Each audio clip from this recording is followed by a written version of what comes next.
प्रीति जी जबलपुर से। महाराज महाराज जी आपके चरणों में कोटि कोटि प्रणाम। महाराज जी निंदा करने की और सुनने की वृत्ति नहीं छूट रही। महाराज जी मैं क्या ये करूं? तो हजार बहुत बार कसम घातक खाई। है। किसकी है? ये तो बहुत घातक है, बहुत घातक। इसमें तो दुर्गति पक्की समझो। पर निंदा के किए ते आवत नहीं कछु हाथ, मूर्ख पर्वत पाप को ले चले अपने साथ। जो दूसरों की निंदा करता है, वो निंदा जिसकी करता है उसके सारे पाप अपने ऊपर ले लेता है और अपने सुकृत नष्ट कर देता है और उसको दुर्गति होती है। निंदा सुनने वाला और निंदा करने वाला दोनों अधोगति को प्राप्त होते हैं। तो बहुत खतरनाक बात है। और कहीं भक्तन निंदा तो अति बुरी भूल करे, जिनको किए सुकृत सब जन्म के क्षण में डारे खोए। किसी महापुरुष संत की निंदा बन गई तो एक क्षण में सारे जन्मों के पुण्य नष्ट हो जाएंगे। इसको तो बिल्कुल छोड़ो। ऐसे जी कसम खाते हैं बार बार, फिर भी 2-3 घंटे बाद किसी का कॉल आ गया तो फिर वही सब शुरू हो जाता। नहीं नहीं नहीं, अब समझ लो कि अपना नाश क्यों करोगे, अपना पतन क्यों करोगे। हमें पता हो कि इस भोजन में जहर है तो हम खा सकते हैं क्या? नहीं खाएंगे ना। ऐसे हमें पता है ये बात जहरीली है, हमारे पुण्य नष्ट कर देगी, तो ऐसे कैसे हो जाता है? ऐसे नहीं, बिल्कुल नहीं। इसमें आपका प्रमाद भाव है। प्रमाद स्थिति को सुधारिए, नहीं तो प्रायश्चित के लिए क्या करना?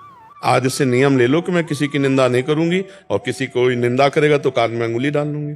संत शंभ श्री पद अपवादा, कही सुनी तहा अस मर्यादा, काटी जीभ तास जो बसाई, श्रवण मूंदी न चले पराई।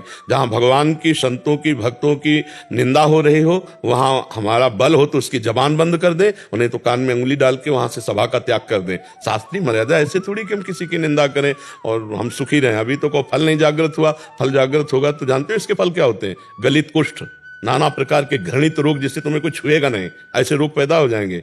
पता नहीं अभी आपको अभी स्वस्थ हो तो क्या हुआ? कृपा कीजिए, बल प्रदान कीजिए। सबसे बड़ी कृपा ये मानो कि आज के बाद हम कभी किसी की निंदा नहीं करेंगे और ना कभी किसी की निंदा सुनेंगे। ये बात आज के बाद कभी। हाँ, तो बस चुपचाप। तो भगवान बड़े कृपालु हैं, वो संभाल देंगे। अब बस ये नियम तुम लो, पीछे वाली बात तो भगवान संभाल देंगे। बल प्रदान। हाँ, इसमें बल क्या? हमें पता है ये जहर है तो हम क्यों खाएंगे?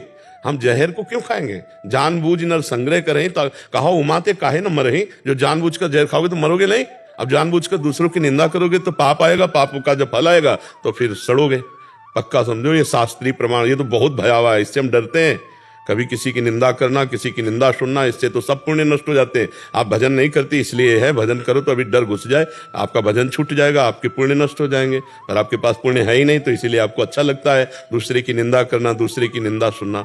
आप खुद अंदर से मलिन हैं, इसलिए दूसरे की निंदा करते हैं, दूसरे की निंदा सुनते हैं। आप अपना सुधार कीजिए, हमारी बात समझिए। जब तक हमारा गंदा हृदय नहीं होगा तब तक ये बात नहीं हो सकती। जैसे कोई यहाँ किसी की निंदा करने तुरंत उसको बोल, नहीं, आप अपने विषय में बोलिए, आप अपने सुधार की बात की, किसी दूसरे के विषय में आप नहीं बोल सकते। यहाँ अध्यात्म अपने लिए सुधार के लिए है।